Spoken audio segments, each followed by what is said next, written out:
এক ডাক্তার হসপিটালে রাতের শিফটে কাজ করছিল।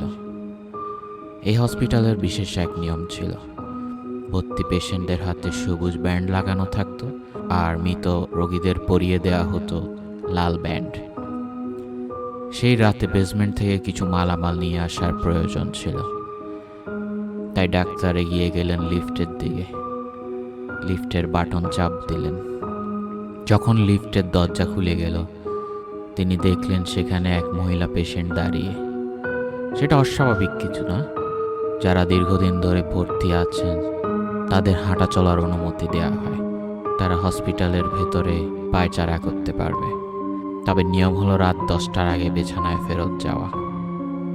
ডাক্তার লিফটে ঢুকে মহিলার দিকে সৌজন্যমূলক একটা হাসি দিলেন, তারপর বেসমেন্টে যাওয়ার বাটন চাপ দিলেন।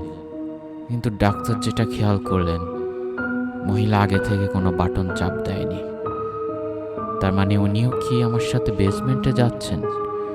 ডাক্তার মনে মনে ভাবলেন। অবশেষে লিফট বেসমেন্টে এসে দরজা খুলে গেল। ডাক্তার বেরোতে যাবেন, ঠিক সেই মুহূর্তে অন্ধকারে দেখলেন এক ব্যক্তি খুঁড়িয়ে খুঁড়িয়ে লিফটের দিকে এগিয়ে আসছে। ডক্টর তাড়াতাড়ি অপ্রস্তুত হয়ে লিফটের দরজা বন্ধ করার জন্য বাটন চাপতে লাগলেন। অবশেষে লিফটের দরজা বন্ধ হয়ে উপরের দিকে উঠতে লাগলো। ডাক্তার বড় বড় দীর্ঘশ্বাস ফেলতে লাগলেন। তার বুক ধড়ফড় করছিল। মহিলা বিরক্ত হয়ে বলল, আপনি এই কাজটা কেন করলেন? উনি তো লিফট ধরতে চেয়েছিলেন। ডাক্তার উত্তর দিল, আপনি তার হাতটা দেখেছেন? তার হাতের ব্যান্ডের রং লাল ছিল। তিনি গত রাতে মারা গেছেন। আমি জানি, কারণ আমি তার সার্জারিটা করেছিলাম।